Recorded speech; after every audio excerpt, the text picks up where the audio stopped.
Welcome back to the Deep Dive. We are just thrilled to have you here with us today. Yeah, absolutely. Yes, you, the learner. We know exactly why you tune into these sessions. You're looking for that edge, that shortcut to being thoroughly and deeply well-informed without having to drown in just a massive sea of overwhelming information. Right, because there's so much noise out there. Exactly. You want the insights, Mm. you want the architectural understanding, and most importantly, you want those massive shifts in perspective that change how you analyze the systems running our world. So today, we are tearing into a highly structured module originally built for LinkedIn. A really fascinating stack of content, honestly. It really is. It tackles the fundamentals of cybersecurity. But look, we are here to rehash basic concepts you probably already know. No, far from it. The goal today is to shortcut your path to the actual architecture of digital safety. Because if you work in tech, or even adjacent to it, you already know the acronyms. You know about firewalls, MFA, zero trust environments. Yeah, the buzzwords.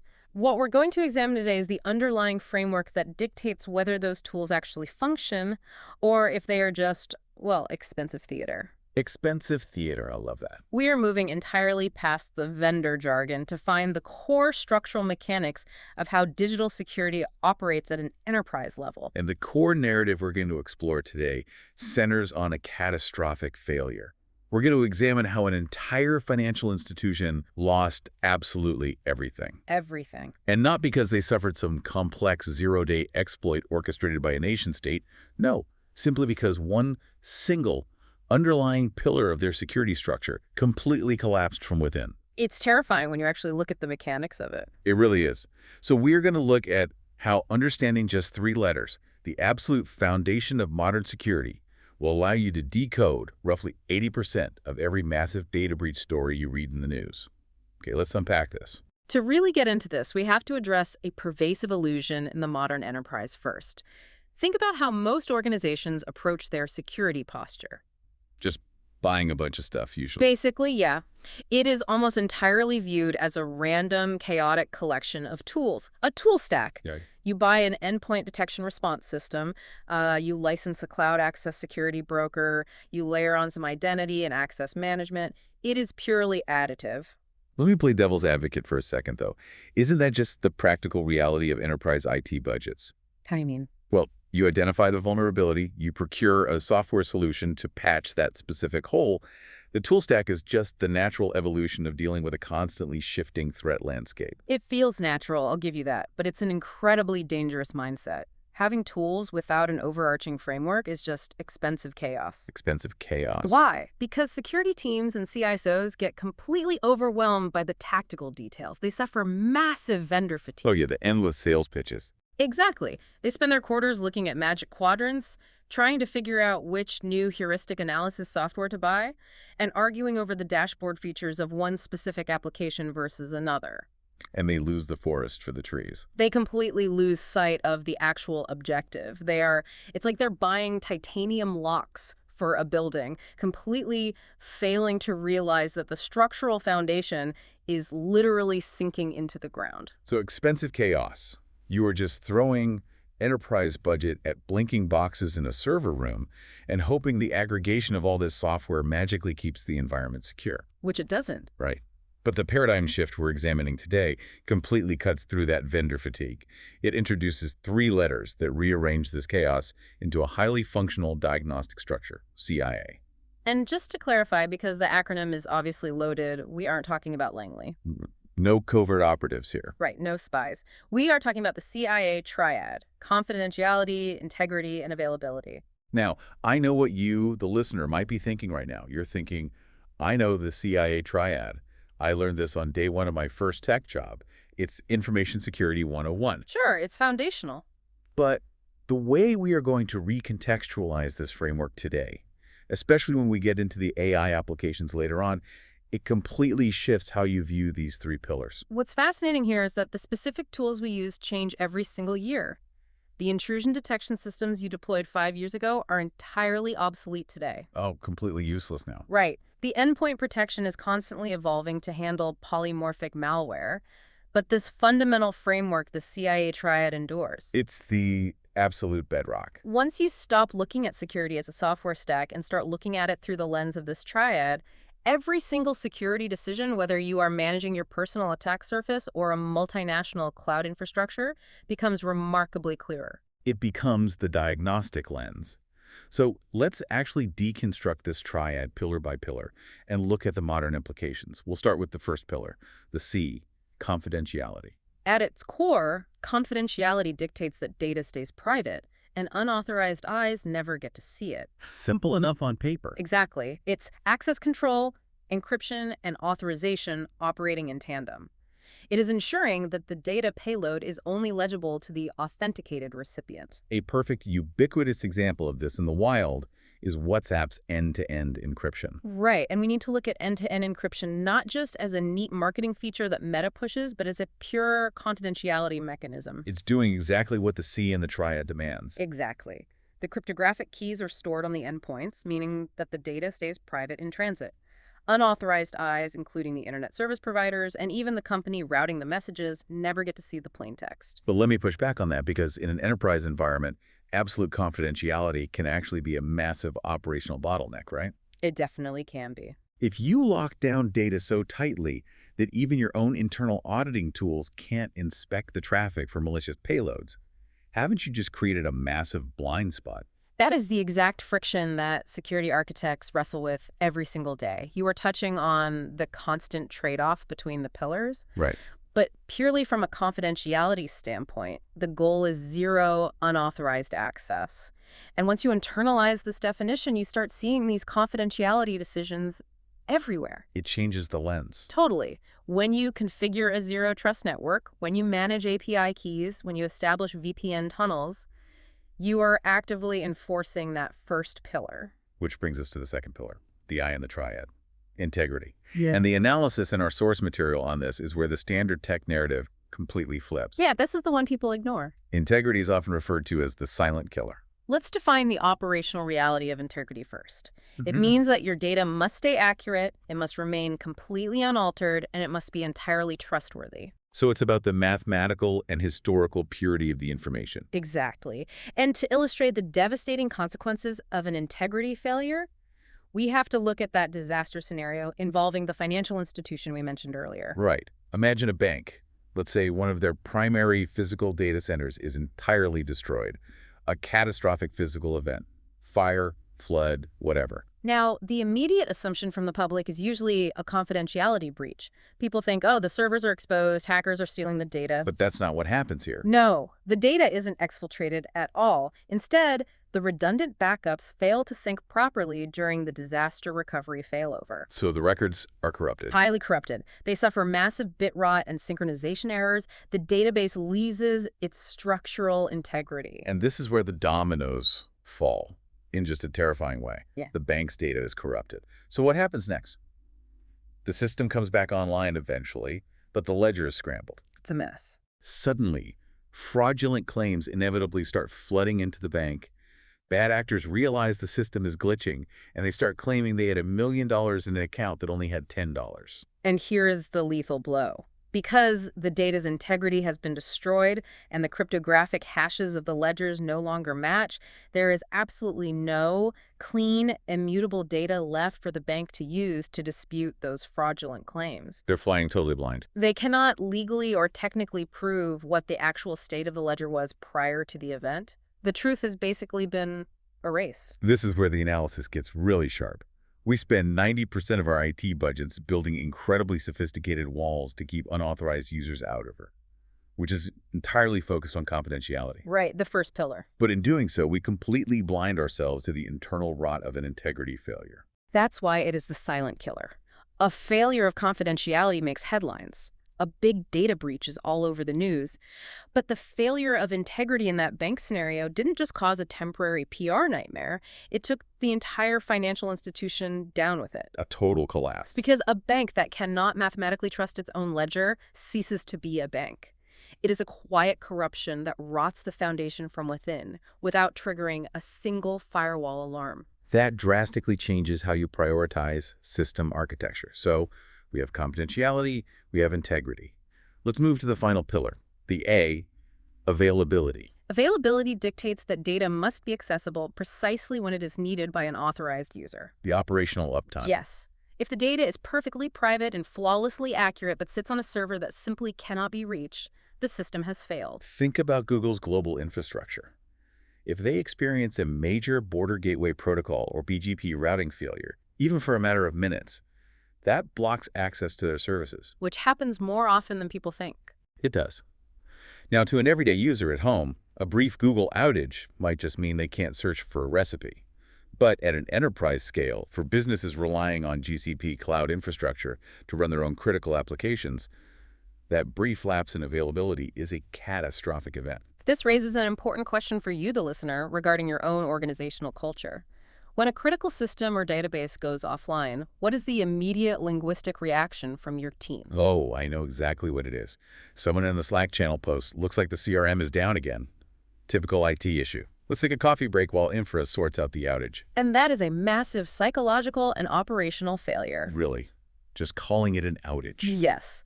When systems go down, corporate culture naturally dismisses it as a mere IT issue or an outage. It is treated as an annoyance, like a broken pipe. But the reality of the framework is that an outage is actually a security failure. The third pillar of the CIA Triad has fallen. Wait, hold on. Let me push back on that. If a server goes down because a physical power supply simply burns out, or a backhoe cuts a fiber optic line outside the building, how is that a security failure? Isn't that just a hardware lifecycle or civil engineering issue? It feels like an operational issue, right? But look at the architectural mandate of availability. The system's security posture demands that authorized users have access. Okay, I'm tracking. Whether the denial of service is caused by a malicious DDoS attack orchestrated by a botnet or a backhoe cutting a fiber line, the end result to the organization is identical. The availability pillar has been breached. The data is inaccessible. The psychological shift here is what's truly powerful. The language we use shapes the entire corporate response. The moment you reframe a standard outage as a security event, entire teams behave completely differently. It alters the entire operational taxonomy. An IT issue goes into a JIRA backlog to be handled based on standard SLAs.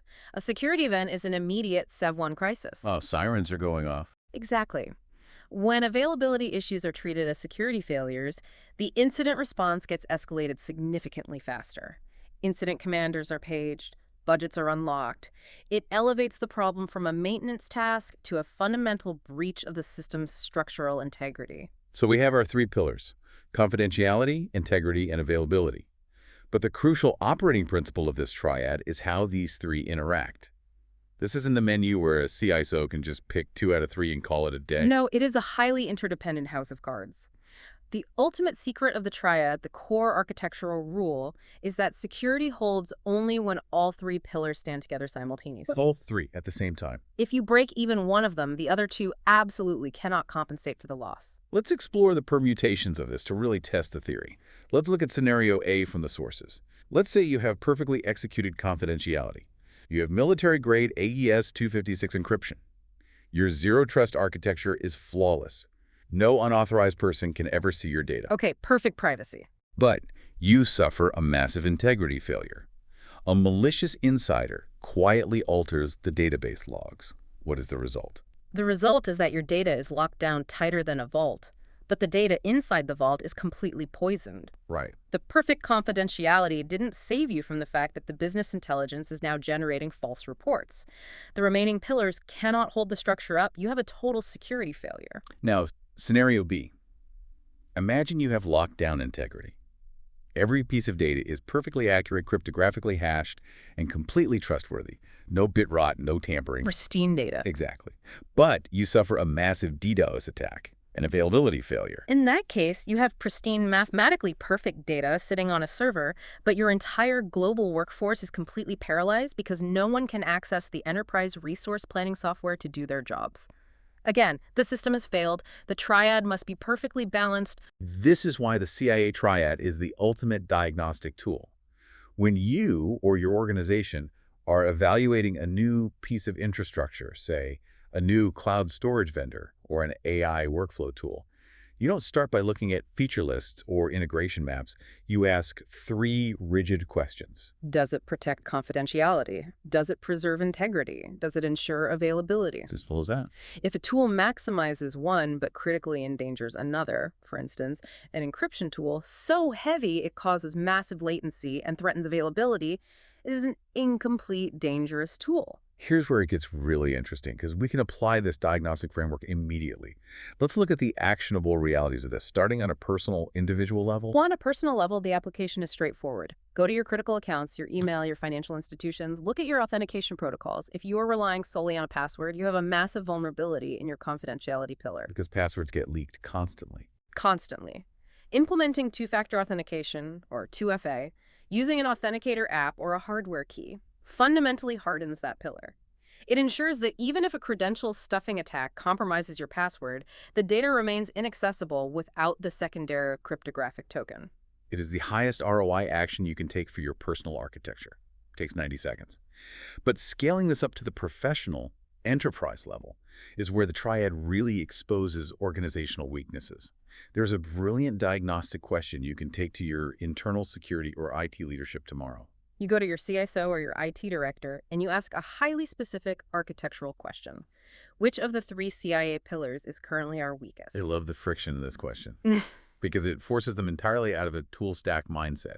If they start talking about how they just bought a new endpoint detection tool, they are completely missing the point. And if they simply look at you blankly or cannot instantly identify whether the organization is more vulnerable to data exfiltration, data corruption, or denial of service, the answer. It means the entire foundation of your organization's security is unmapped. They are managing the chaos of the tools, not the structural framework of the Triad. And understanding that structural framework is becoming exponentially more critical as the technological landscape shifts.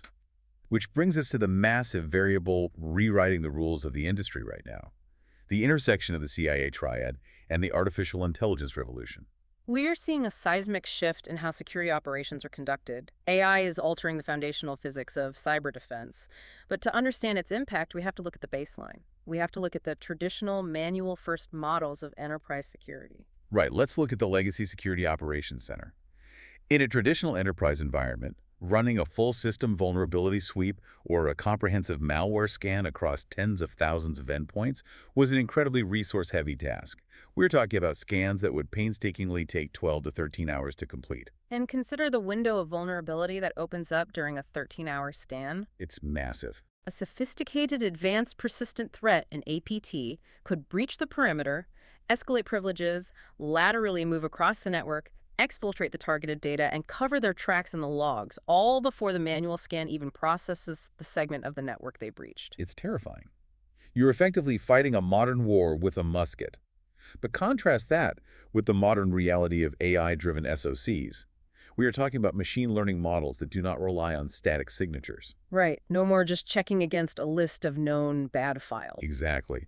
They utilize behavioral biometrics and heuristic analysis to perform targeted, continuous anomaly detection in a mere fraction of that time, reducing a 13-hour vulnerability window down to milliseconds. It is an incredible technological leap, but we must be very careful not to fall into the illusion of speed. Speed without foundation is just a fast failure. A fast failure. Meaning, if your AI is incredibly fast at processing alerts, but your underlying architecture is flawed, you are just automating your own demise. Precisely. AI is an unparalleled technology, but every single one of these cutting-edge neural network-driven security tools is still built entirely on the decades-old foundation of the CIA Triad. AI does not invent a new physics for security. AI is merely the accelerant. The Triad remains the map. I want to spend some time mapping this out because seeing how modern AI specifically defends each pillar in real time is fascinating. Let's look at how AI acts as an accelerant for confidentiality. Traditional confidentiality defense relied heavily on static rules, a firewall blocking a known bad IP address, or a secure email gateway blocking emails that contain specific known malicious domains. But AI defends confidentiality dynamically. How so? It scans sender reputations, analyzes the natural language processing of email content to detect urgency or manipulation, and evaluates the behavioral biometrics of the user logging in. It catches the microscopic anomalies that a human analyst would absolutely miss. Imagine a SOC analyst on hour 11 of their shift, staring at a sea of logs. They are going to miss a highly sophisticated spear phishing attempt where a lowercase l is replaced with the number 1 in a URL. A human misses that every time. But a machine learning model doesn't suffer from alert fatigue in the same way. It evaluates the cryptographic signatures and the routing history of that email in real time, quarantining the payload before a user can ever click it. That is pure confidentiality defense, operating at machine speed. Then we evaluate how AI defends integrity. Remember, the silent killer. Integrity is about preventing the corruption or unauthorized alteration of data. How does an AI model proactively defend against data corruption? By establishing a baseline of normal network behavior and relentlessly hunting for deviations. The AI looks for hidden anomalies that indicate tampering. Like what kind of anomalies? For instance, it monitors data transfer rates. If a specific database table that usually sees a slow, steady trickle of legitimate queries suddenly experiences a massive spike in write commands or rapid encrypted alterations occurring in milliseconds, the AI flags it instantly. So it's looking for the digital footprint of ransomware, basically. Exactly. Ransomware is fundamentally an attack on availability and integrity. It encrypts the data, altering it so you can't read it. By detecting the unusual log signatures or the sudden spike in CPU cycles required for that malicious encryption, the AI can isolate the infected endpoint from the network before the corruption spreads to the backup servers. It catches the silent killer in the act. And finally, how AI accelerates the defense of availability. This ties directly back to those massive monolithic 13-hour scams we talked about. A legacy scan taxes the network heavily. It eats up compute and bandwidth, which paradoxically threatens the availability of the systems it is trying to protect. By utilizing AI for continuous targeted scanning, the system overhead is drastically reduced. So the enterprise infrastructure doesn't have to slow to a crawl to be secured. Right. The AI protects the availability pillar by optimizing the defense mechanisms. But there's a concept here that sounds almost like science fiction, which bridges these pillars. Self-healing systems. This is where AI truly transforms network architecture. A self-healing system leverages AI to automatically detect a vulnerability, say, a misconfigured cloud storage bucket or an unpatched server, and dynamically applies the patch or alters the configuration to close the hole entirely without human intervention. Now, on the surface, keeping systems online and automatically patching them sounds like pure availability protection. You're maximizing uptime.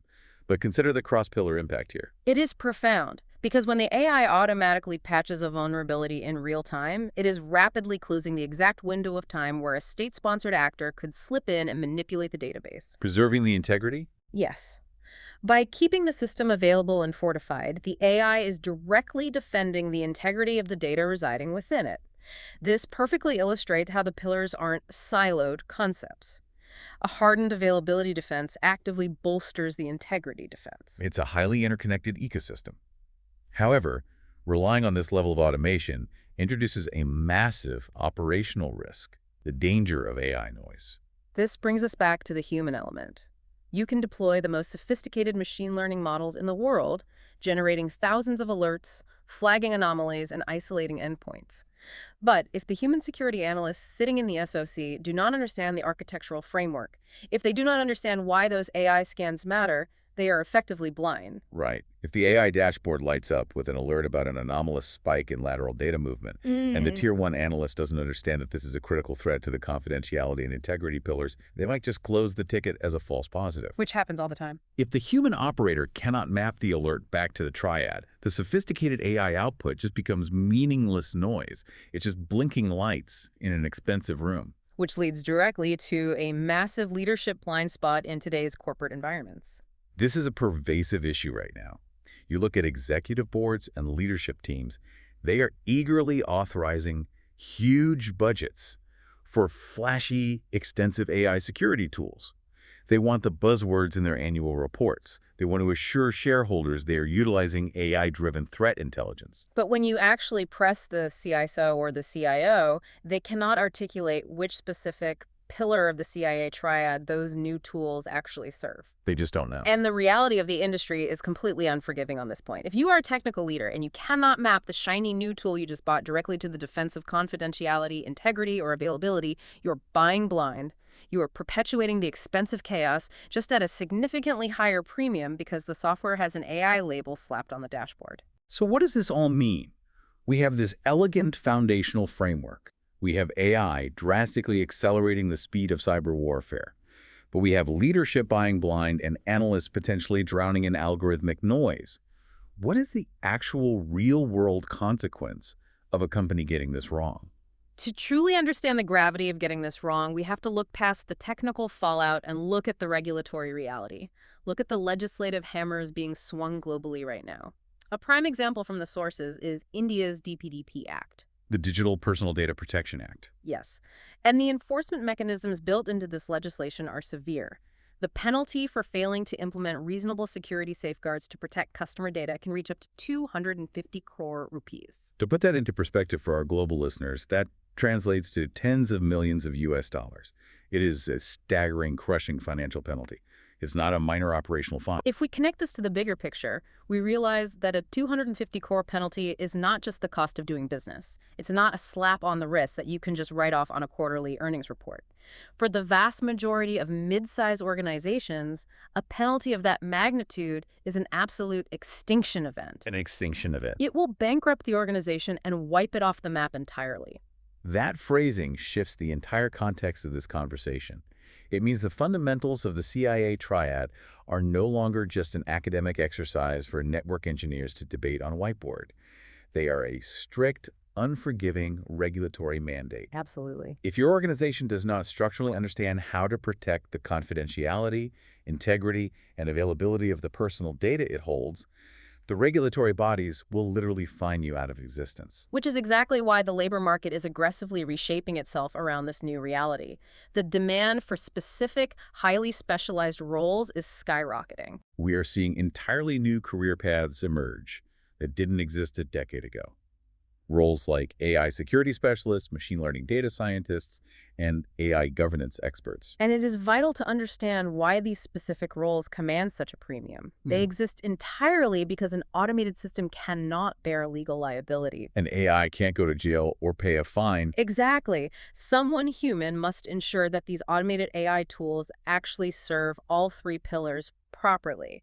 The AI is the hammer, but the AI governance expert is the architect holding the blueprint of the CIA Triad, ensuring the tool is reinforcing the load-bearing walls of the organization and not just randomly driving nails into the drywall. I love that analogy. The human element in security is shifting away from manual log review and moving heavily toward architectural oversight and governance. This leads to the ultimate structural mandate for any organization moving forward.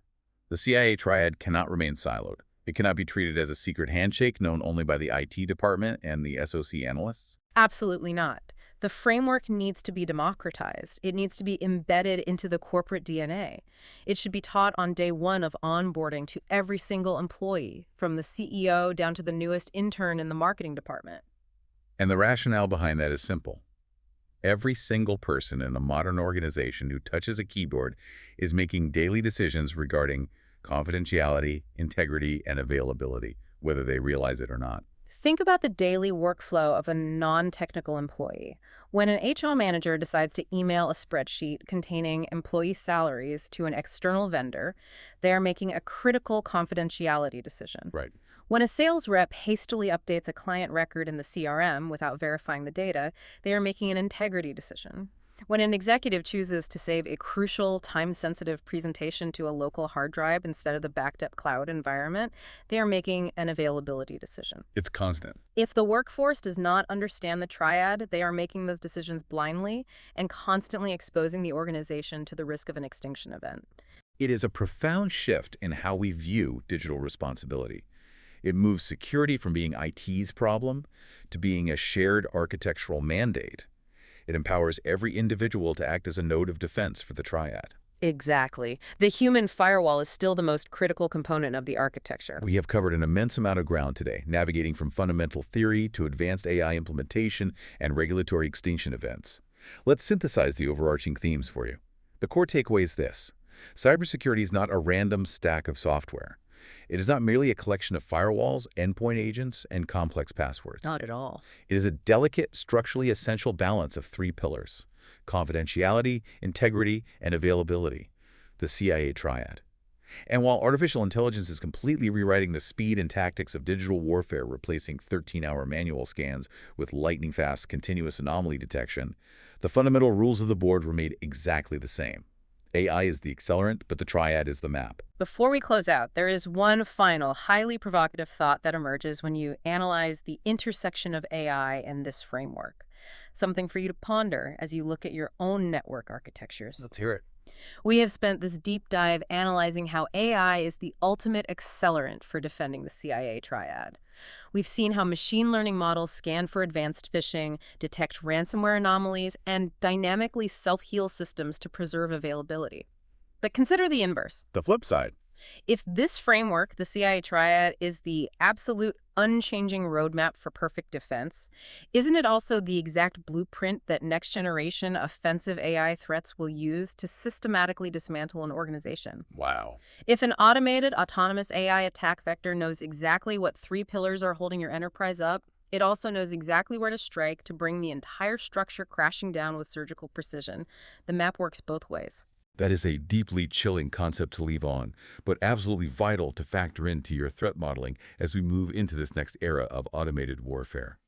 Thank you so much for joining us on this deep dive. We hope this session has armed you with a sharper, more structural perspective, and we highly encourage you to view your entire digital world from your personal authentication methods to your enterprise cloud infrastructure through this unyielding three-letter lens. Stay curious, stay secure, and we will catch you on the next deep dive.